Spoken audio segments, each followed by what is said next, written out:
नमस्ते दोस्तों। आजकल की दुनिया में पैसों का महत्व अच्छी तरह से समझने के लिए दिमागी और भावनात्मक पहलुओं की अध्ययन की आवश्यकता है।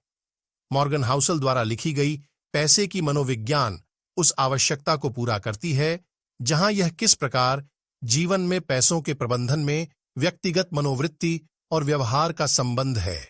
इस ऑडियो में हम इस किताब के मुख्य विषयों की ओर एक नजर डालेंगे और यह समझने की कोशिश करेंगे कि मानव मनोवैज्ञानिकता कैसे पैसे के प्रबंधन और निवेश में अपनी निर्णयों और व्यवहार में प्रभावित करती है।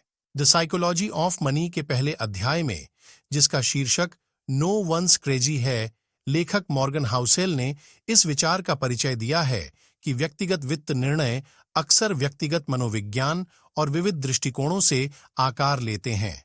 वह इस बात पर प्रकाश डालते हैं कि कैसे लोगों की वित्तीय पसंद दूसरों के लिए अतार्किक लग सकती है, लेकिन प्रत्येक व्यक्ति के अनूठे अनुभवों, परिस्थितियों और भावनाओं पर विचार करने पर यह बिल्कुल सही समझ में आती है। हौसेल अपनी बात को स्पष्ट करने के लिए कई वास्तविक जीवन के उदाहरण प्रस्तुत करते हैं, जिसमें दिखाया गया है कि कैसे लोगों के वित्तीय निर्णय तर्क और संख्याओं से परे कारकों से प्रभावित होते हैं। वह चर्चा करते हैं कि कैसे समान जानकारी और अवसरों वाले दो लोग अपनी व्यक्तिगत मान्यताओं, भय और आकांक्षाओं के कारण पूरी तरह से अलग-अलग वित्तीय विकल्प चुन सकते हैं। अध्याय इस बात पर जोर देता है कि पैसे के लिए कोई सार्वभौमिक रूप से सही या गलत दृष्टिकोण नहीं है, क्योंकि लोगों की प्राथमिकताएं और लक्ष्य व्यापक रूप से भिन्न होते हैं।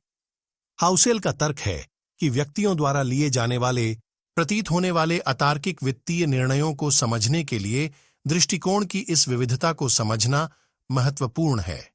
कुल मिलाकर पहला अध्याय पैसे के मनोवैज्ञानिक पहलुओं की पुस्तक की खोज के लिए मंच तैयार करता है, जिसमें इस बात पर प्रकाश डाला गया है कि व्यक्तिगत वित्त केवल संख्याओं और तर्क के बारे में नहीं है, बल्कि भावनाओं, अनुभवों और व्यक्तिगत मानसिकता के बीच जटिल परस्पर क्रिया के बारे में भी है। द साइकोलॉजी ऑफ मनी का दूसरा अध्याय, जिसका शीर्षक भाग्य और जोखिम है, वित्तीय परिणामों में भाग्य और जोखिम की भूमिका पर प्रकाश डालता है।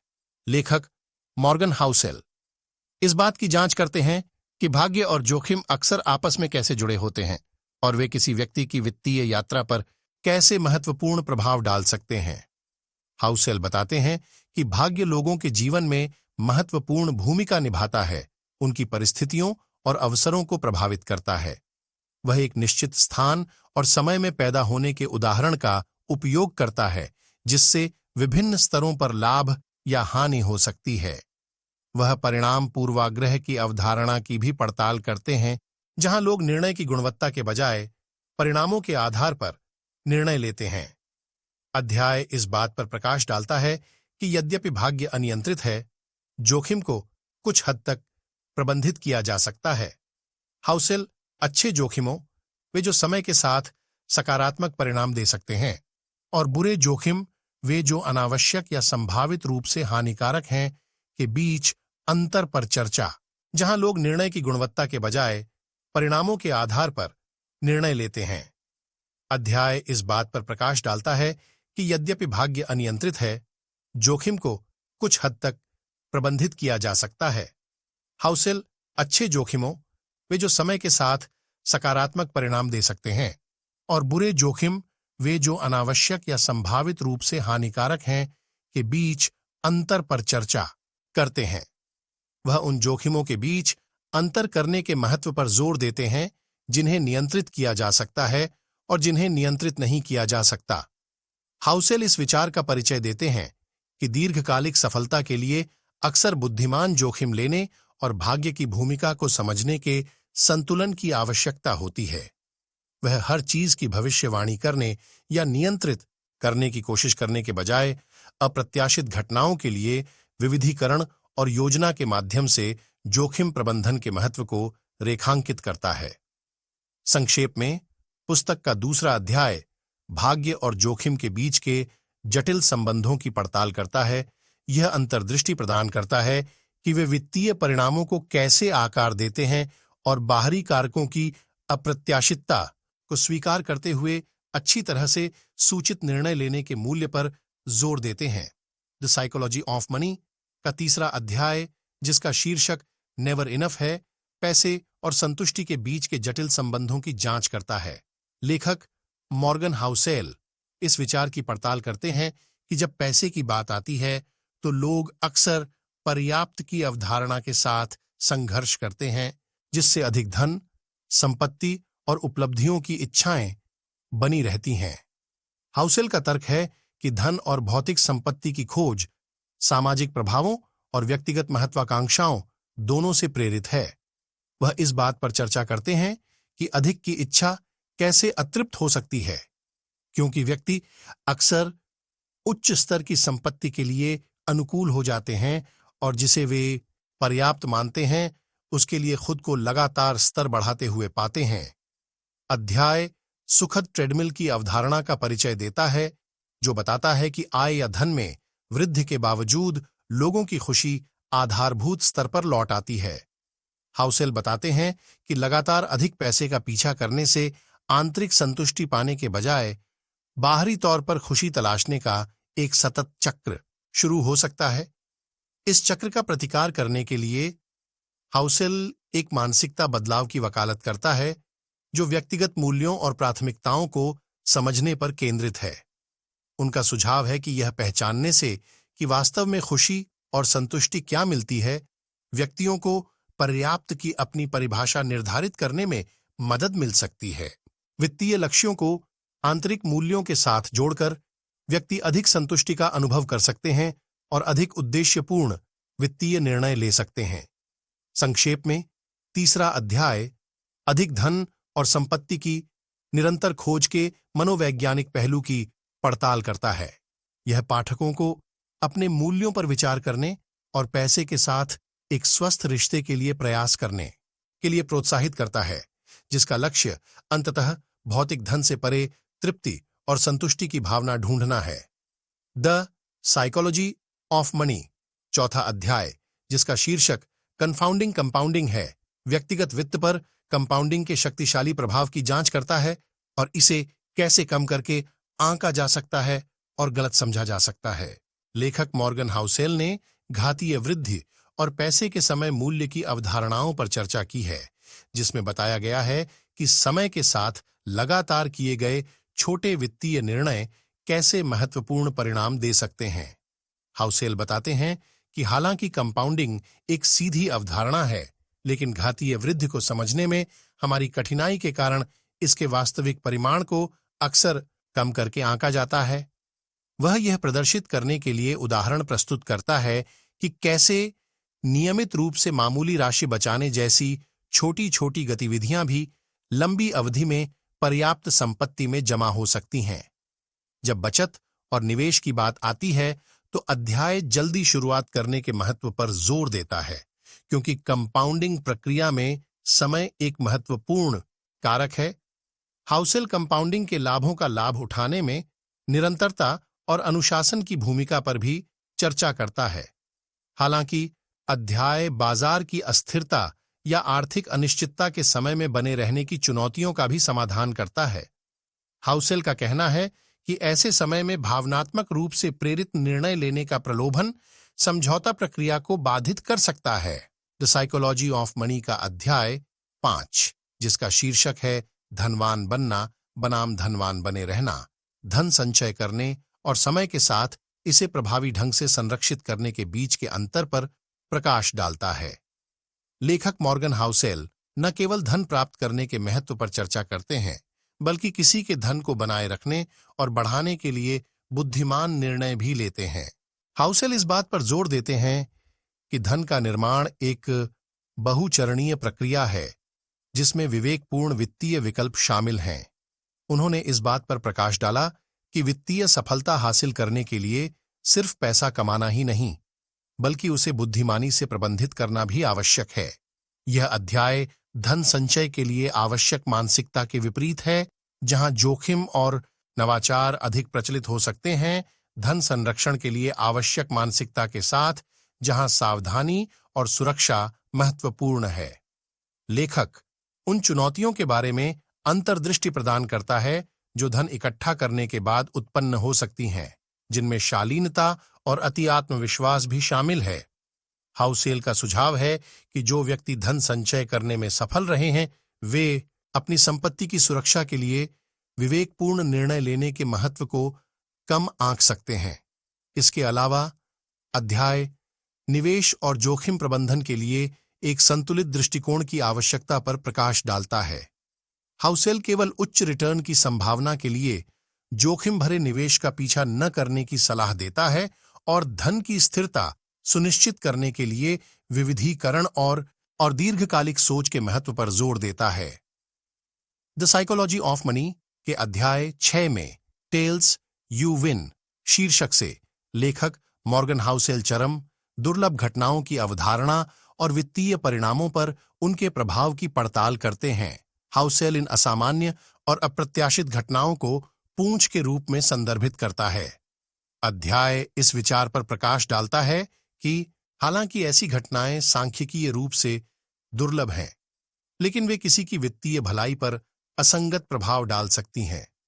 हाउसेल दुनिया की अप्रत्याशितता पर चर्चा से शुरू होता है और कैसे इतिहास अप्रत्याशित घटनाओं से चिह्नित होता है जिन्होंने अर्थव्यवस्थाओं और समाजों को आकार दिया है। वह पूंछ वाली घटनाओं के दूरगामी परिणामों की संभावना को दर्शाने के लिए युद्ध, महामारी और वित्तीय संकट जैसे उदाहरणों का उपयोग करता है। अध्याय इन दुर्लभ घटनाओं के लिए तैयारी के महत्व पर जोर देता है, भले ही उनकी सटीक भविष्यवाणी नहीं की जा सकती। हाउसेल का सुझाव है कि अनिश्चितता की योजना बनाना और अपने वित्तीय निर्णयों में लचीलापन बनाना पिछली घटनाओं के संभावित नकारात्मक प्रभावों को कम कर सकता है। हाउसेल यह भी बताते हैं कि जहां पूंछ की घटनाओं के हानिकारक प्रभाव हो सकते हैं, वहीं वे सकारात्मक परिणाम भी दे सकते हैं। उन्होंने उल्लेख किया है कि संकट के समय अवसरों का लाभ उठाना फायदेमंद हो सकता है और कुछ व्यक्ति और संगठन अनुकूलन के लिए तैयार रहकर सफल हुए हैं। पैसे का मनोविज्ञान के अध्याय 7 का शीर्षक स्वतंत्रता है। इस अध्याय में लेखक मॉर्गन हाउसेल वित्तीय स्वतंत्रता की अवधारणा पर प्रकाश डालते हैं और यह कैसे व्यक्तिगत कल्याण और जीवन विकल्पों से संबंधित है। हाउसेल बताते हैं कि वित्तीय स्वतंत्रता का मतलब केवल विशाल धन संचय करना नहीं है, बल्कि अपनी शर्तों पर जीवन जीने के लिए पर्याप्त संसाधन होना है। वह इस बात पर जोर देते हैं कि स्वतंत्रता का अर्थ वित्तीय सीमाओं से बंधे बिना किसी के मूल्यों, जुनून और लक्ष्यों के अनुरूप निर्णय लेने के लिए लचीलापन और स्वायत्तता है। अध्याय यह परिभाषित करने के महत्व पर चर्चा करता है कि प्रत्येक व्यक्ति के लिए स्वतंत्रता का क्या अर्थ है। हाउसेल इस बात पर जोर देते हैं कि स्वतंत्रता में सार्थक कार्य करना, प्रियजनों के साथ समय बिताना या वित्तीय बाधाओं के बिना नए अवसरों का पता लगाने की क्षमता शामिल हो सकती है। हाउसेल ने अंतिम लक्ष्य के रूप में सेवानिवृत्ति की आम धारणा को भी चुनौती दी है, यह सुझाव देते हुए कि लोगों को दूर की सेवानिवृत्ति की उम्र के लिए खुशी को स्थगित करने के बजाय एक ऐसे जीवन का लक्ष्य रखना चाहिए जो पूरी तरह से संतुष्ट हो। द साइकोलॉजी ऑफ मनी का अध्याय 8, जिसका शीर्षक man in the car paradox है, इस विरोधाभासी प्रकृति पर चर्चा करता है कि कैसे लोगों की बाहरी दिखावे अक्सर उनके वित्तीय कल्याण के भ्रामक संकेतक हो सकते हैं। लेखक मॉर्गन हाउसेल इस अवधारणा को स्पष्ट करने के लिए उस व्यक्ति की उपमा का उपयोग करते हैं जो महंगी कार चलाता है लेकिन आर्थिक रूप से असुरक्षित महसूस करता है। हाउसेल इस बात पर प्रकाश डालते हैं कि कैसे सामाजिक दबाव और एक निश्चित छवि बनाए रखने की इच्छा व्यक्तियों को अपने साधनों से अधिक खर्च करने के लिए प्रेरित कर सकती है, भले ही वे आर्थिक रूप से सुरक्षित न हों। वह बताते हैं कि धन का बाहरी दिखावा, जैसे कि एक शानदार कार का मालिक होना, वित्तीय स्थिरता की गलत धारणा दे सकता है।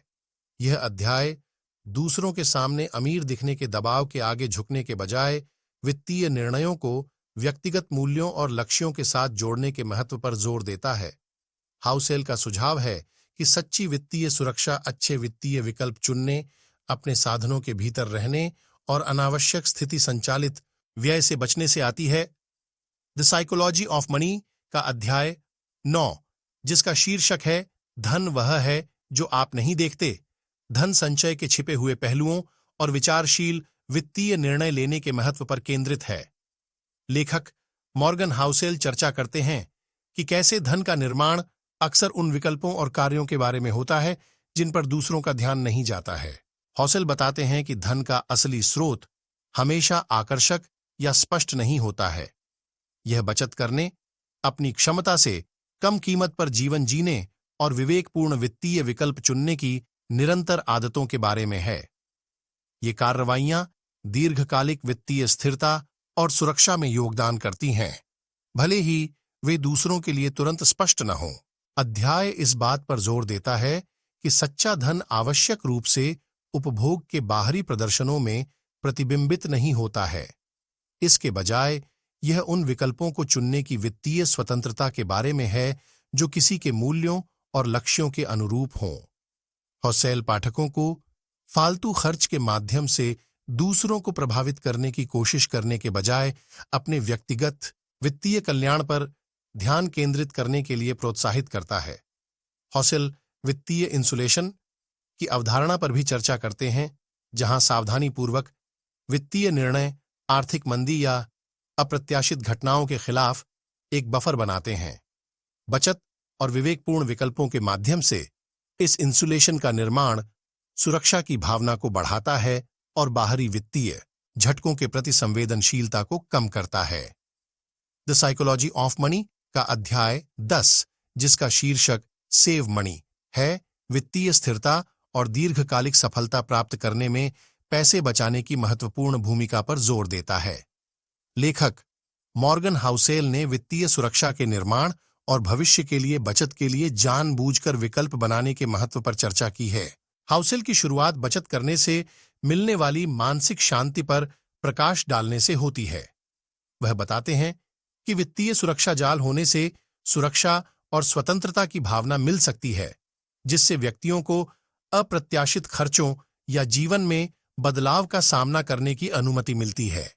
अध्याय इस बात की पड़ताल करता है कि पैसे बचाने के लिए किसी व्यक्ति को अपने साधनों से नीचे जीवन यापन करने के लिए सचेत निर्णय लेने की आवश्यकता होती है।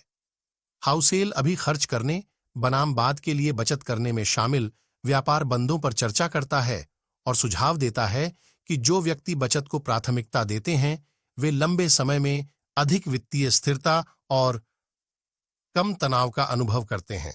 हाउसेल इस विचार को भी छूता है कि पैसे की बचत विकल्प और अवसर प्रदान कर सकती है।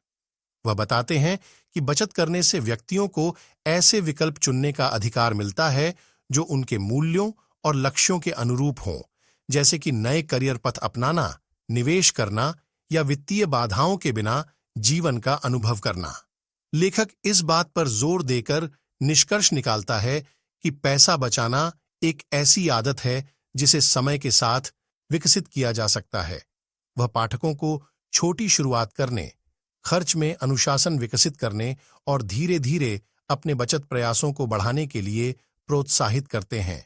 अंततः अध्याय वित्तीय कल्याण और किसी की आकांक्षाओं को आगे बढ़ाने के लचीलेपन को प्राप्त करने की दिशा में एक मूलभूत कदम के रूप में पैसे बचाने के महत्व को रेखांकित करता है।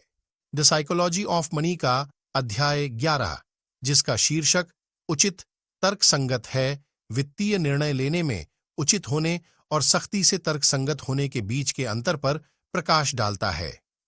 लेखक मॉर्गन हाउसेल ने पता लगाया है कि कैसे भावनात्मक और मनोवैज्ञानिक कारक अक्सर वित्तीय विकल्पों में महत्वपूर्ण भूमिका निभाते हैं, भले ही वे पारंपरिक तर्कसंगतता को चुनौती देते प्रतीत होते हों। हाउसेल बताते हैं कि पूरी तरह से तर्कसंगत होना, केवल तर्क और संख्याओं पर आधारित होना, हमेशा मानवीय भावनाओं, जरूरतों और मूल्यों के अनुरूप नहीं हो सकता है। वह चर्चा करते हैं कि कैसे लोगों के वित्तीय निर्णय अक्सर भय, इच्छा और सामाजिक दबाव जैसे कारकों से प्रभावित होते हैं। अध्याय अधिक संतुलित दृष्टिकोण के रूप में उचित होने की अवधारणा का परिचय देता है। उचित होने में न केवल संख्या बल्कि वित्तीय निर्णयों के भावनात्मक प्रभाव पर भी विचार करना शामिल है। हाउसेल का सुझाव है कि उचित होने से व्यक्तियों को सूचित विकल्प चुनते समय अपनी भावनात्मक जरूरतों को स्वीकार करने और संबोधित करने की अनुमति मिलती है। हाउसेल इस बात का उदाहरण देता है कि कैसे उचित होने से बेहतर वित्तीय परिणाम प्राप्त हो सकते हैं। वह उन परिदृश्यों पर चर्चा करते हैं जहां व्यक्ति ऐसे विकल्प चुनते हैं जो संख्यात्मक दृष्टिकोण से पूरी तरह से तर्कसंगत नहीं हो सकते हैं, लेकिन उनकी भावनात्मक भलाई और समग्र जीवन लक्ष्यों को देखते हुए उचित हैं। संक्षेप में, अध्याय 11 सख्त तर्क संगतता और भावनात्मक निर्णय लेने के बीच का रास्ता खोजने के महत्व पर जोर देता है। उचित होने में वित्तीय विकल्प चुनते समय भावनाओं को ध्यान में रखना शामिल है। यह पहचानना कि लोगों के वित्तीय निर्णय अक्सर संख्याओं से अधिक प्रभावित होते हैं। इस दृष्टिकोण का उद्देश्य पैसे के साथ अधिक संतुलित और संतुष्टिदायक संबंध बनाना है। द साइकोलॉजी ऑफ मनी में त्रुटि की गुंजाइश अध्याय वित्तीय नियोजन में लचीलेपन और अनुकूलनशीलता की अवधारणा पर प्रकाश डालता है। लेखक मॉर्गन हाउसेल किसी के वित्तीय निर्णयों और रणनीतियों में त्रुटि के लिए जगह छोड़ने के महत्व पर जोर देते हैं। हाउसेल चर्चा करते हैं कि जीवन कैसे अप्रत्याशित है और अक्सर अप्रत्याशित घटनाओं से भरा होता है जो वित्तीय स्थिरता को प्रभावित कर सकता है। वह सुरक्षा के मार्जिन के विचार का परिचय देते हैं जिसमें असफलताओं और अप्रत्याशित परिस्थितियों के लिए योजना बनाना शामिल है। अध्याय इस बात पर जोर देता है कि वित्तीय योजनाओं में गलतियों, बाजार में गिरावट और अप्रत्याशित खर्चों की संभावना को ध्यान में रखना चाहिए। वित्तीय योजनाओं में बफर रखने के महत्व को समझाने के लिए लेखक वास्तविक जीवन के उदाहरणों का उपयोग करता है। वह बताते हैं कि जो व्यक्ति अपनी रणनीतियों में लचीलापन बनाते हैं वे अपने दीर्घकालिक लक्ष्यों को पटरी से उतारे बिना चुनौतियों और अनिश्चितताओं को संभालने के लिए बेहतर ढंग से सुसज्जित होते हैं। हाउसेल पाठकों को वित्तीय नियोजन के लिए लचीला दृष्टिकोण अपनाने के लिए प्रोत्साहित करता है, यह मानते हुए कि दुनिया स्वाभाविक रूप से अनिश्चित है।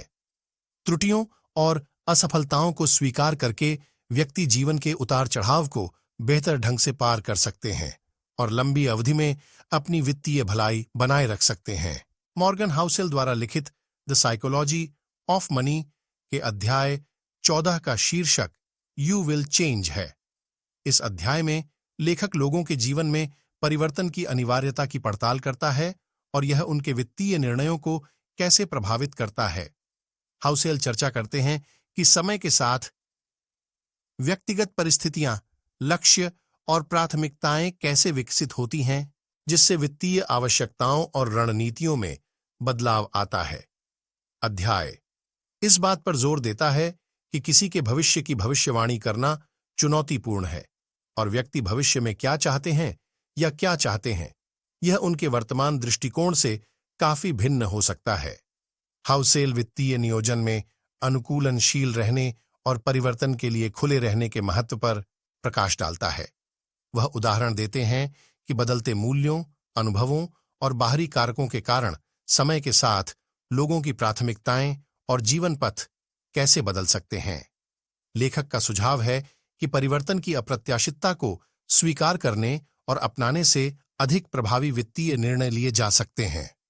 हाउसेल भविष्य के लक्ष्यों के साथ वर्तमान जरूरतों को संतुलित करने की चुनौती का भी समाधान करता है।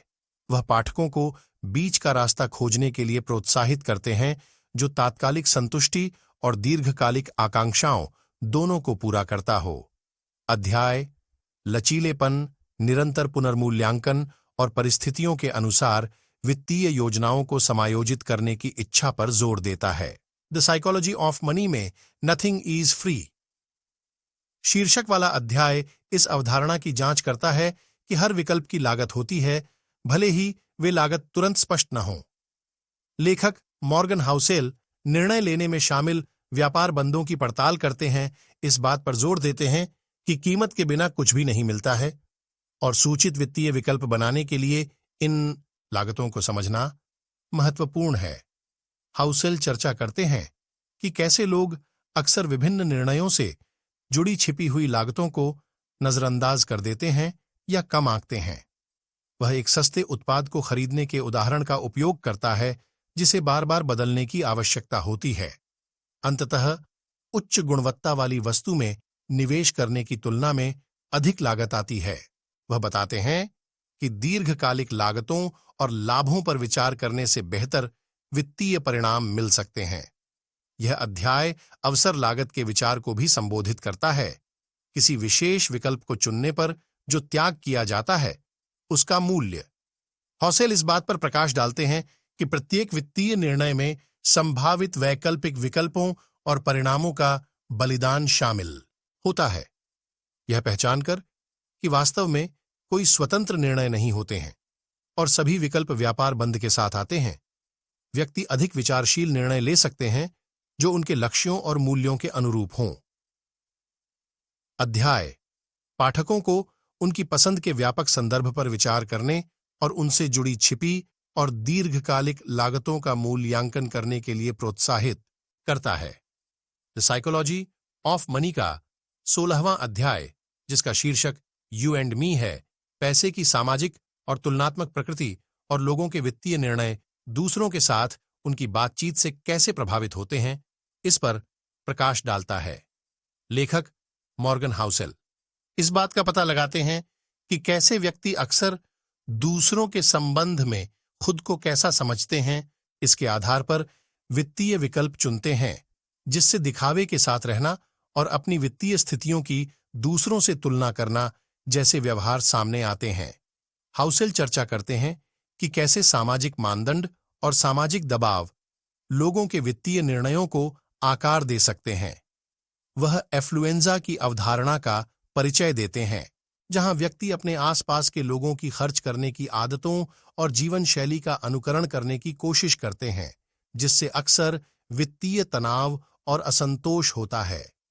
अध्याय इस विचार पर जोर देता है कि वित्तीय निर्णय न केवल व्यक्तिगत लक्ष्यों के बारे में हैं, बल्कि इस बारे में भी हैं कि व्यक्ति अपने समुदायों और सामाजिक दायरे में कैसे फिट होते हैं। हाउसेल केवल बाहरी प्रभावों द्वारा निर्देशित होने के बजाय अपने स्वयं के मूल्यों और प्राथमिकताओं को समझने के महत्व पर प्रकाश डालता है। हाउसेल का सुझाव है कि व्यक्तिगत लक्ष्यों पर ध्यान केंद्रित करके और अपने मूल्यों के प्रति सच्चे रहकर व्यक्ति अधिक सार्थक वित्तीय विकल्प चुन सकते हैं, जो सामाजिक दबावों या दूसरों के साथ तुलना करने के बजाय उनकी अपनी आकांक्षाओं के अनुरूप हों। The seduction of pessimism Morgan Housel की पुस्तक द साइकोलॉजी ऑफ मनी का एक अध्याय है। इस अध्याय में हाउसेल निराशावादी आख्यानों के आकर्षण और लोगों के वित्तीय निर्णयों और दृष्टिकोण पर उनके प्रभाव की पड़ताल करता है।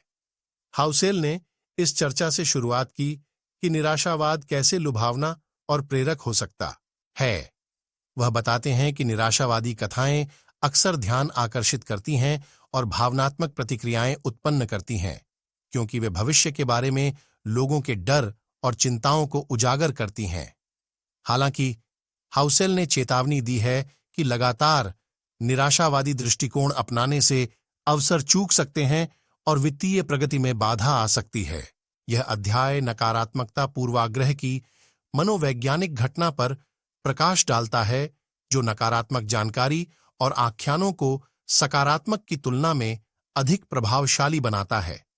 हौसेल बताते हैं कि यह पूर्वाग्रह व्यक्तियों को सबसे खराब स्थिति को प्राथमिकता देने और अत्यधिक सतर्क निर्णय लेने के लिए प्रेरित कर सकता है, तब भी जब वास्तविक परिस्थितियों में इसकी आवश्यकता नहीं होती है। हौसेल इस बात पर भी प्रकाश डालते हैं कि कैसे मीडिया और समाचार आउटलेट नकारात्मक घटनाओं पर जोर देते हैं, जिससे इस धारणा को बढ़ावा मिलता है कि दुनिया वास्तव में जितनी खतरनाक या अस्थिर है, उससे कहीं अधिक खतरनाक या अस्थिर है।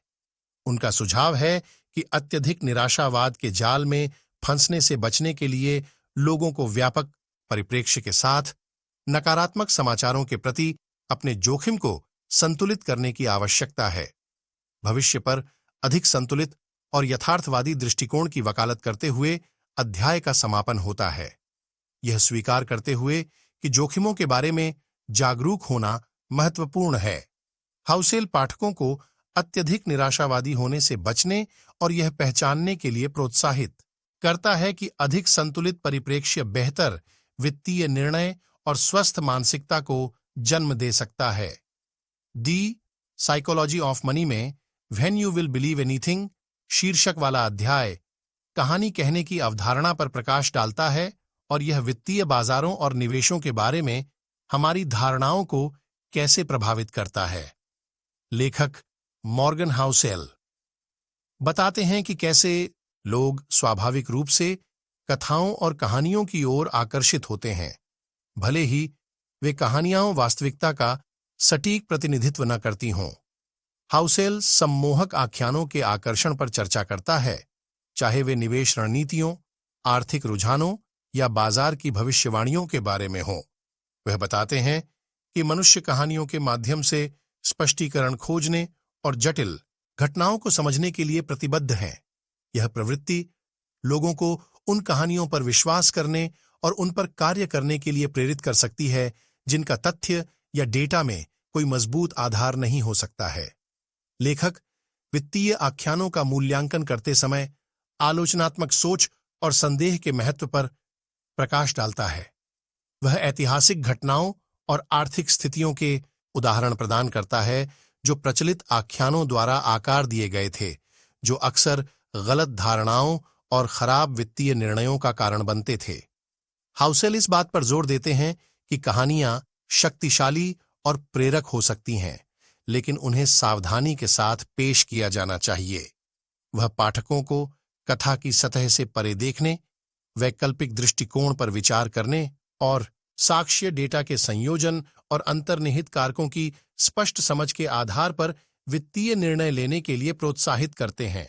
दोस्तों, आज का यह ऑडियो आपको कैसा लगा और इस ऑडियो से आपको क्या सीखने को मिला, यह हमें नीचे कमेंट करके जरूर बताएं। साथ ही अगर आपको यह ऑडियो पसंद आया हो तो अपने दोस्तों के साथ इसे अवश्य शेयर कीजिए।